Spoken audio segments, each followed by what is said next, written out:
Olá a todos, sejam bem-vindos ao De Olho no Mercado. Hoje é 16 de julho de 2021 e nós tivemos aí o pregão de sexta-feira. No pregão de hoje o mini índice ele caiu forte, formando um candle de força. Embora no gráfico diário os preços haviam rompido a média de 20 períodos, eles formaram um topo e não houve começou uma pressão vendedora já neste candle. Nós temos aqui um doji libélula, e aí a gente pode ver que o pavio da parte superior ele é maior do que na parte inferior, e praticamente o preço de fechamento foi milimetricamente acima do preço de abertura, já indicando aí uma força vendedora, tá? E aí é isso, as médias estão baixistas, a média, eu estava usando a cor azul na média de 8 períodos, só que como o gráfico fundo preto fica ruim de visualizar, então eu mudei para vermelho. Essa aqui é a média de 3 períodos, a branca, e a de 20 períodos, ok? O estocástico chegou num ponto aqui de exaustão e as médias já estão se cruzando para baixo.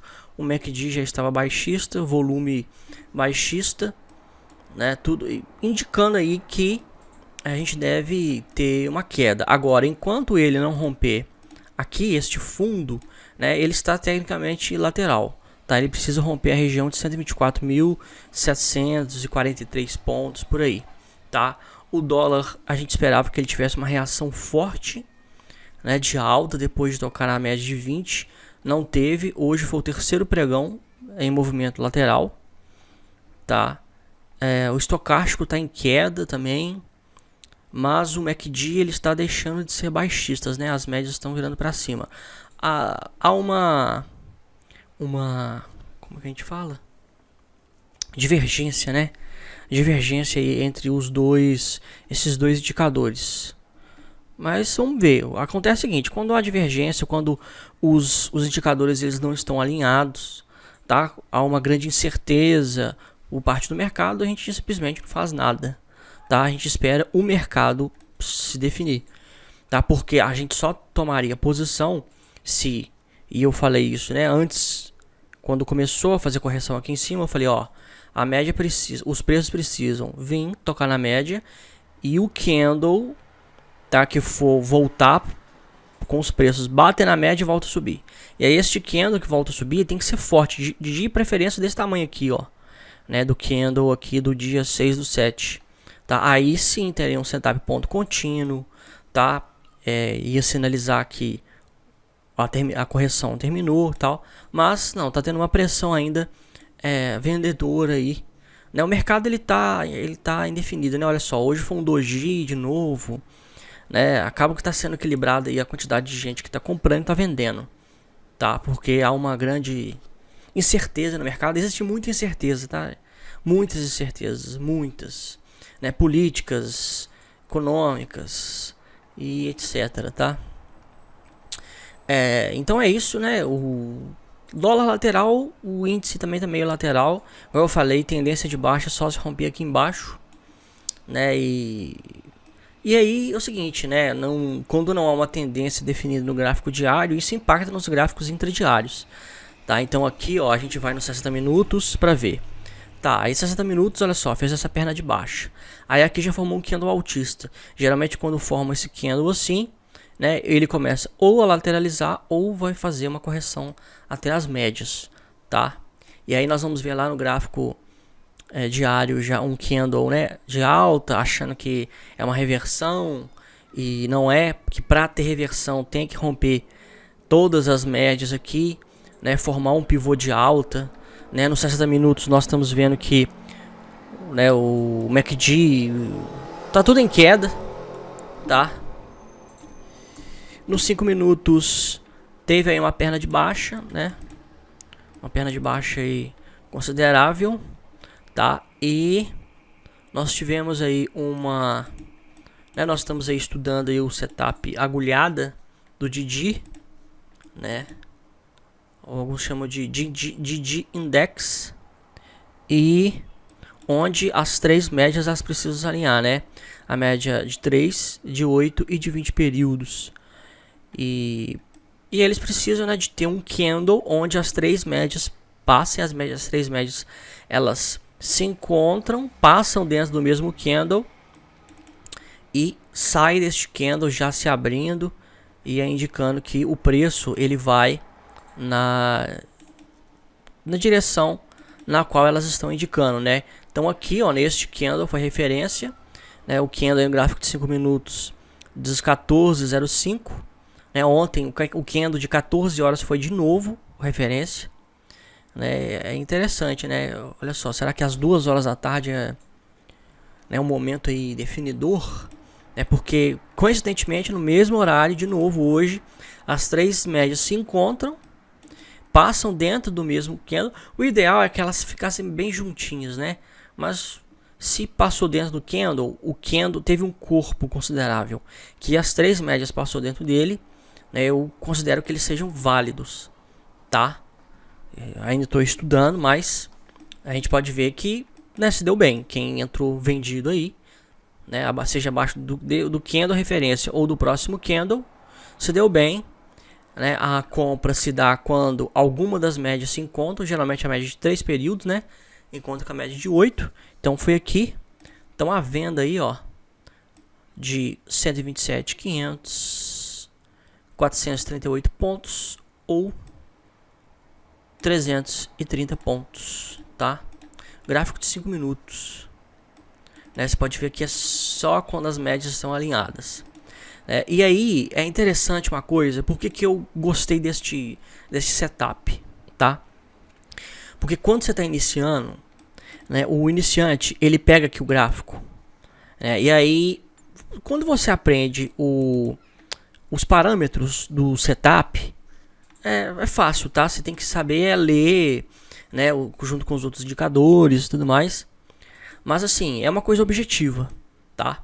Só que quem está iniciando, ou sei lá, alguma outra pessoa que tenha, né, algum outro perfil, uma mentalidade errada, na minha opinião, né? Ela vai olhar o seguinte, olha só, vai ver só, ah, beleza, né? No candle aqui de 14 horas, 14,05, né? As médias se encontraram, tal. Aqui teve o setup e saiu aqui.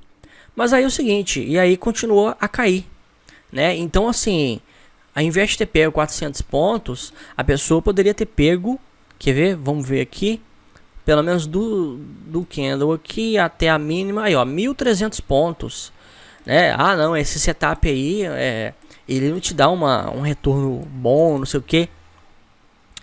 Olha, é o seguinte, né? Hoje, o que acontece?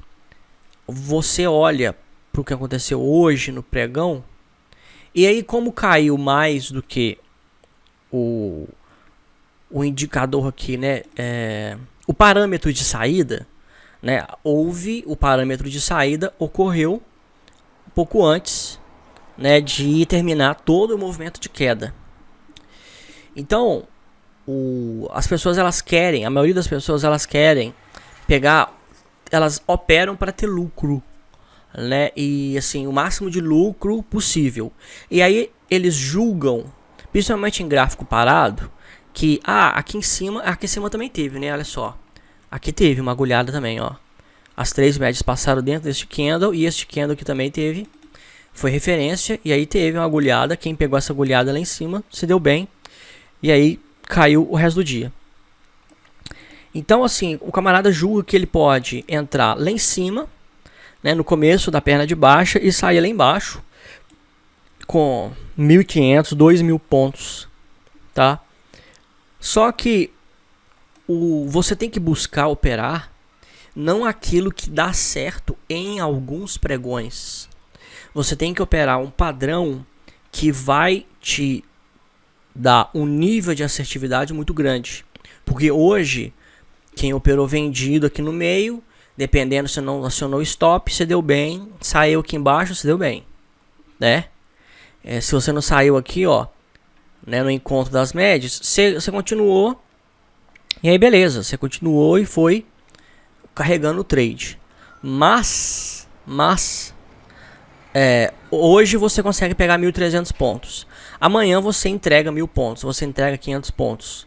Porque o mercado ele tem que ser um somatório de acertos. Não adianta você acertar hoje, você trabalhar com a sorte, contar com a sorte, e aí a sorte te levou pro caminho certo e aí você se deu bem, tá? Então, o parâmetro de você ver três médias cruzando, se encontrando e tudo mais, e um padrão de saída, é porque este padrão, até mesmo num dia aí de volatilidade, né, se ele ocorre, ele vai ser assertivo, na grande maioria das vezes, do que se você contar com qualquer outro parâmetro. Tá? Porque se esses parâmetros, né, esse agulhado aqui, não fosse algo certeiro, assertivo e tudo mais, não precisaria de ter parâmetro nenhum.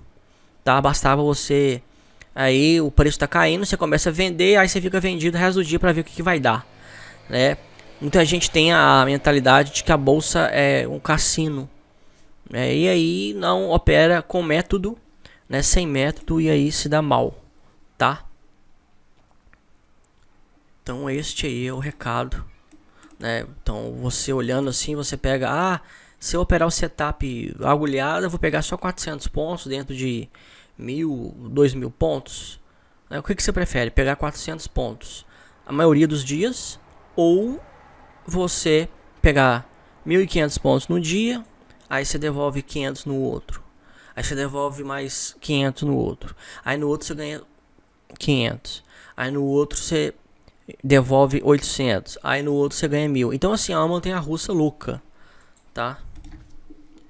E que no final das contas não vai te dar consistência e lucratividade. Você tem que ter consistência de acertos. E esses padrões que a gente identifica, né, eles são a metodologia que vai te levar a ter acertos, tá? Então, olha só, o dólar no gráfico diário tá tendo uma lateralização. Aí você olha para o estocástico, né? O estocástico tá caindo, em queda. O MACD também está em queda. Então, assim, você vai comprar com indicadores, os osciladores, tudo mostrando queda, entendeu? Então, assim, para que você usar indicador então? Então você vai usar outro método, tá? Você vai usar o achismo, alguma coisa assim, né? Mas o povo não tem parâmetros de análise técnica, não tem, sabe, não tem. Você tem que ir testando vários indicadores e formando, né, toda uma componente de metodologia na qual você vai utilizar todos os indicadores. E o ideal, você vai aprender a ler os indicadores, né? E aí o ideal é você operar quando os indicadores eles estão alinhados, mostrando, né, a mesma direção para o mercado, tá? Esse é o cenário ideal. É só que para você ter o cenário ideal, você opera poucas vezes. Tá? Então, por exemplo, aqui, ó, se você fosse operar agulhada, você entraria vendido aqui. E aí você entraria vendido do dólar aqui, no gráfico diário, teria comprado aqui, né? Então você teria vendido aqui, ó, na região de 5,32 reais, 5,31, peraí. Aqui foi, vamos pegar aqui desse parâmetro aqui, ó, 5,25. Você entrou vendido 5,25 e recomprou em 5,09, tá? Beleza, aí você teve esse negócio aqui, né? Esse padrão, essa ocorrência. O preço chegou a cair mais e ele chegou a voltar a subir. Pega o número de candles aqui, né, dentro dessa perna de baixo. Pega o número de candles que você ficou posicionado, né? A relação deles com o todo é pequeno, né? Então se você pegar aqui, ó, no universo de 30, 40 dias, você ficou posicionado 5, 10 no máximo. E aí para o cara ficar 40 dias, dentro do universo de 40 dias, 30 dias sem fazer nada e só 10 fazer alguma coisa, é muito difícil, tá? Mas é muito difícil sim, psicologicamente. Porque o ideal é fazer isso, né? O ideal é você fazer isso, né? Eu tava lendo sobre, eu já até citei o Warren Buffett e o Charlie Munger, né? O oráculo de Omaha, né? O Warren Buffett, quando eles começaram, eles tomavam uma decisão de investimento a cada 4 anos. Imagina você ficar 4 anos lendo o dia inteiro, igual eles passam lendo o dia inteiro, né? Eles passam 5 a 6 horas lendo. O Charlie Munger eu acho que é até ainda mais. E aí 4 anos, lendo, estudando, o dia inteiro, analisando balanço, lendo questão econômica, lendo livros, lendo tudo. 4 anos para você tomar uma decisão. Uma decisão. E os caras conseguiram mais de 20% ao ano de retorno fazendo isso. Então, essa mesma mentalidade para análise fundamentalista tem que ter na análise técnica também. Né? O problema é que o povo fica tentando enxergar padrão em tudo. Né? E essa é a minha crítica das pessoas que operam uns 30, 50 setups. Tá? O camarada pega 30, 50 setups e aí é o seguinte, ele não vai ter a capacidade de registrar cada setup, cada coisa que aconteceu, tudo mais, para ele poder ver qual é o mais assertivo ou não. Não, ele fica lá. Ele deu certo, deu. Ah, tomou stop. Ah, é normal. Né? Pra mim, o cara que vira e fala que tomar stop é normal, tá com alguma coisa errada aí, um entendimento errado no mercado. Eu sei que tem professor aí, cara que é professor, cara que dá curso e tudo mais, que fala que tomar stop é normal. Né? Só se for pra ele. Né? Perder dinheiro, imagina, você perdeu dinheiro, você acha normal perder dinheiro? Tá? E perder dinheiro faz parte, mas você precisa ganhar mais do que perder. Tá? E aí, você precisa também analisar todas as situações que você perdeu. Né? Agora, o cara ficar ganha, perde, ganha, perde, ganha, perde. E aí no final ele ganhou um pouco mais do que perdeu. Mas compensação, o método dele, ele não vai refinar o método dele. Tá? Ele não vai melhorar. Né? Como é que um sujeito desse vai melhorar? Né? Ele toma stop. Qual que é o parâmetro de erro? Ele acha que ele nunca erra, porque tomar stop é normal. Então assim, né? Eu acho meio loucura esse tipo de mentalidade. Tá? Acho muito loucura. Então, nos 60 minutos, né, o dólar tá lateral, e nos 5 minutos ele teve aí, olha pra você ver, né, ele foi lateral, mas aí você pega, né, do pregão inteiro, e aí ele teve aí uma grande perna de alta. É engraçado. Eu tenho que ver o que tá errado aqui, porque geralmente eu consigo ver, né, a data, né, aqui embaixo. Eu não sei que data. Enfim, mas daqui foi. Ele cruzou, ele fez uma grande perna de alta e subiu, né? E teve o que? Talvez uma agulhada aqui embaixo, no encontro aqui. Também não sei se foi válido, mas os indicadores estavam lá embaixo, né? Estavam subindo e tal. Então os indicadores, pelo menos o MACD, o estocástico, né? O que é da referência também aqui, ó. Teve um grande volume. Tá. Pode ser que tenha sido válido essa cruzamento das 3 médias, né, foram válidos aí para este trade. Chegou a quase tocar, chegou talvez até tocar, mas não se cruzaram, então não teve aí uma saída, né, o que possibilitou aí subir aí um pouco mais, né, numa faixa aí de talvez 30 pontos, tá? Mas é isso, tecnicamente o dólar está em movimento lateral. Teve essa possibilidade para quem utiliza agulhadas do Didi, né? Aqui sim os indicadores estavam alinhados, você tem que esperar isso acontecer, tá? As médias se cruzarem, acontecer o padrão gráfico e os indicadores técnicos, eles se alinharem, tá? A gente une a análise gráfica com a análise técnica, tá? A análise gráfica se refere a ler os gráficos, e a análise técnica se baseia em indicadores, né? E a gente utiliza as duas metodologias em conjunto, né? Análise gráfica e análise técnica. Os papéis que mais subiram, Skia 3 subiu forte, né? Continua aí nessa grande perna de alta. E aí tem que tomar cuidado, né? Porque você pode ver que, olha só como é que o estocástico já começa a embolar as médias. E aí ele não mostra um time, uma força altista, tá? Ele chega no patamar em que ele já se encontrava anteriormente, onde ele estava até em níveis baixos, e aí ele apresenta também um nível também de volume quase que o mesmo, tá? Por isso é assim, né? Aí você vai comprar aqui no meio para você tentar sorte, né? O ideal é você esperar aí como eu falei, né, a apresentação de todos os parâmetros. BTOL 3 também está dentro de uma lateralização. AESB3, olha só, né, ele subiu, mas as médias não se cruzaram, né? Não teve uma agulhada do Didi aqui. Então, pode ser que ele suba, continue subindo e tal. Mas é aquela, né? Ele já subiu aqui, já subiu aqui, já subiu aqui, já subiu aqui e não conseguiu vencer. O que te diz, baseado nos indicadores, qual que é a certeza que ele vai conseguir subir acima desses patamares? Ele vai conseguir vencer essas resistências, tá? Por isso que você precisa ter mais parâmetros, né? Os parâmetros alinhados de todos os indicadores, porque e aí sim você vai ter uma informação exata, né, de que o mercado está se posicionando daquele lado, né? Ao invés de dar o primeiro sinal, a gente fazia aí montar uma posição, tá? BPAN 4 caiu forte, né? Mas segurou na média. Vamos ver se as médias vão se cruzar para cima. Ele precisa formar um pivô de alta. Embraer rompeu hoje aí o suporte importante e tem alvo de Fibonacci agora em R$ 16,49, tá? Eu até falei no estudo de hoje que Embraer, né, ela já está fabricando aí algumas aeronaves futurísticas, né? Uma espécie de... as aeronaves, elas parecem muito com drones. A Embraer, ela tem a Embraer X, se não me engano, Embraer X, alguma coisa assim. É uma startup, alguma coisa assim dentro da própria Embraer.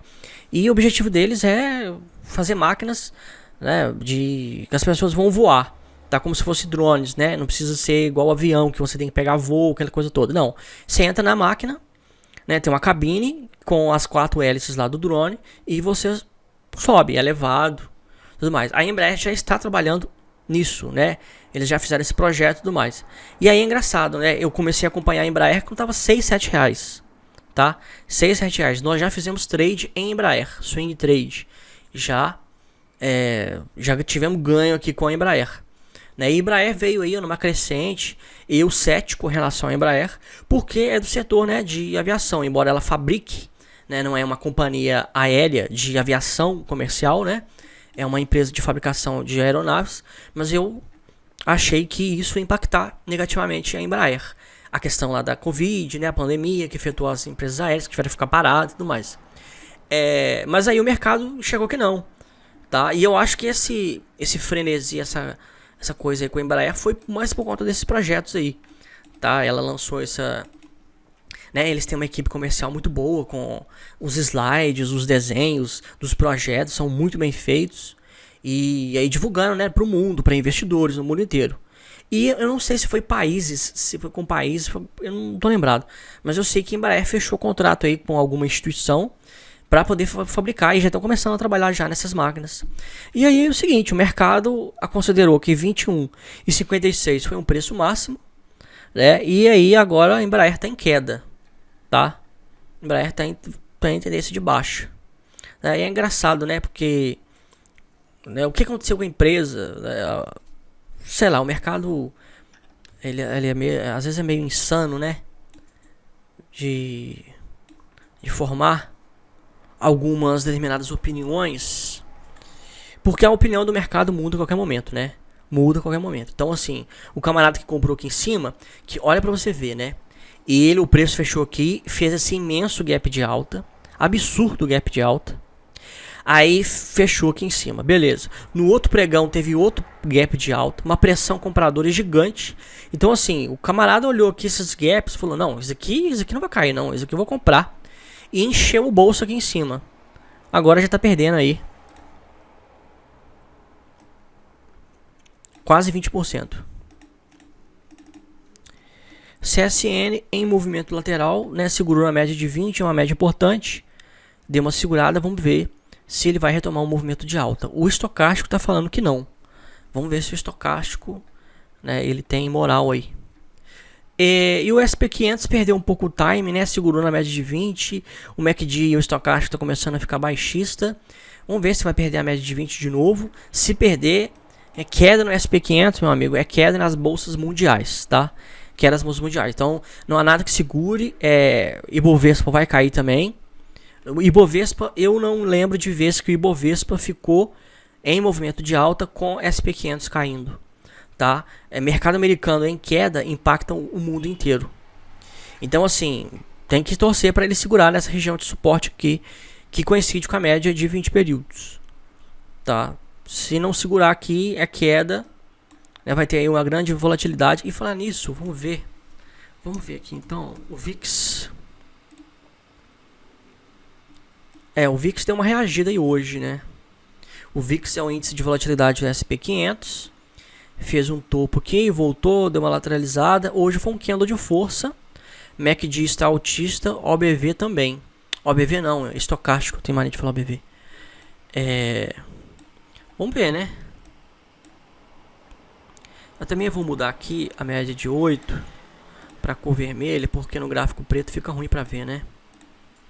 Pois é, olha só, nós tivemos uma agulhada aqui, ó, no candle, e que está ensejando aí uma entrada, né? Talvez acima deste candle ou deste candle de hoje, tá? Então, temos uma agulhada altista no VIX.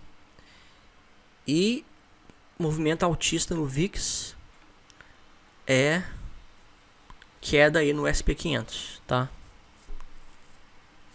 Então é isso, não vou estender muito, né? Na verdade eu já estendi. O SP500. Vamos ver também Nasdaq. Nasdaq tem movimento lateral, né? As ações de tecnologia são as que mais puxam, né, a bolsa americana, e elas estão aí fracas, tá? E depois o Dow Jones. O Dow Jones também em movimento lateral, né? Os três índices estão aí em movimento lateral da bolsa americana, mostrando aí que tá fraco, né? O temor aí da inflação no mercado americano está muito grande, porque a inflação no mercado americano impacta negativamente em o mundo inteiro, tá? E como o Fed, né, imprimiu, o Fed, o Federal Reserve, né, o Banco Central americano imprimiu muito dinheiro, então esse temor é muito grande, porque quando ele injeta dinheiro na economia, né, maior é a inflação, tá? Porque mais dinheiro, né, ele acaba com a escassez, porque quando há uma escassez de dinheiro, né, os preços tendem a diminuir. Quando há uma oferta muito grande de dinheiro, né, você vai passar a precisar de mais dinheiro para comprar a mesma coisa, né, e o que faz isso é a inflação. No Brasil também a inflação está aumentando, tá? No Brasil a inflação está aumentando e o Banco Central também está, né, ele pressionado em aumentar as taxas de juros. Então isso aí também impacta negativamente a bolsa, tá? Por conta disso. E aí eu vou deixar a indicação do nosso site, grafistas.com.br, que por apenas R$ 49,90 você acessa aí a todos os nossos conteúdos, cursos e etc. Ok? Qualquer dúvida eu estou à disposição. Um abraço a todos e um bom final de semana.